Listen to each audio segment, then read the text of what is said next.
मैं गीता को ग्रंथ नहीं, सनातन धर्म का संविधान मानता हूँ, जिससे स्पष्ट लिखा है कि जब शांति के सारे मार्ग बंद हो जाए तो युद्ध करो। मनुष्य का जीवन केवल उसके कर्मों पर चलता है। जैसा कर्म होता है वैसा उसका जीवन होता है। जैसे तेल समाप्त हो जाने पर दीपक बुझ जाता है, उसी प्रकार कर्म के क्षीण हो जाने पर भाग्य भी नष्ट हो जाता है। आज जो कुछ आपका है पहले किसी और का था और भविष्य में किसी और का हो जाएगा। परिवर्तन ही संसार का नियम है। अहंकार करने पर इंसान की प्रतिष्ठा, वंश, वैभव तीनों ही समाप्त हो जाता है। जीवन में कभी किसी का भलाई व्यर्थ नहीं जाती। वह कब किस रूप में लौटकर आएगी ईश्वर ही जानता है। रिश्ता होने से रिश्ता नहीं बनता, रिश्ता निभाने से रिश्ता बनता है। दिमाग से बनाए गए रिश्ते बाजार तक चलते हैं और दिल से बनाए गए रिश्ते आखिरी सांस तक चलते हैं। परमात्मा भाग्य नहीं लिखते, बल्कि जीवन के हर कदम पर हमारी सोच, हमारे व्यवहार और हमारे कर्म ही भाग्य लिखते हैं।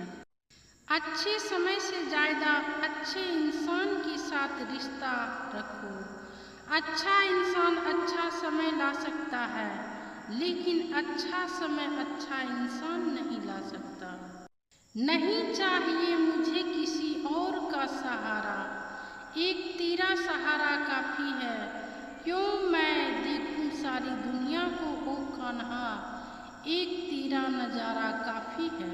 सम्मान हमेशा समय और स्थिति का होता है, पर इंसान उसे अपना समझ लेता है। श्री कृष्ण ने साफ कहा है कि बस कर्म तुम्हारा कल होगा, और कर्म में अगर सच्चाई है तो कर्म कहाँ निष्फल होगा। हर एक संकट का हल होगा, वो आज नहीं तो कल होगा। दौलत छोड़ी, दुनिया छोड़ी, सारा खजाना छोड़ दिया।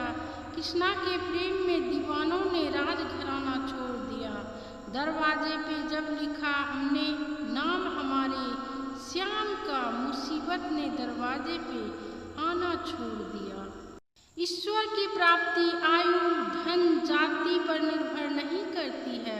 वह एक आपके मन की व्याकुलता और तृष्णा पर निर्भर करती है।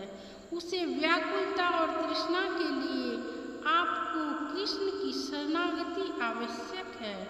हरि नाम लेने से ही हमारे देह बुद्धि का विकार और हमारे अहंकार को दूर किया जा सकता है। हरि नाम लेने से भगवान की और राह खुल जाती है। इसीलिए आपके हृदय में हरि नाम को जागृत रखना। मनुष्य का जीवन केवल उसके कर्मों पर चलता है। जैसा कर्म होता है वैसा उसका जीवन होता है।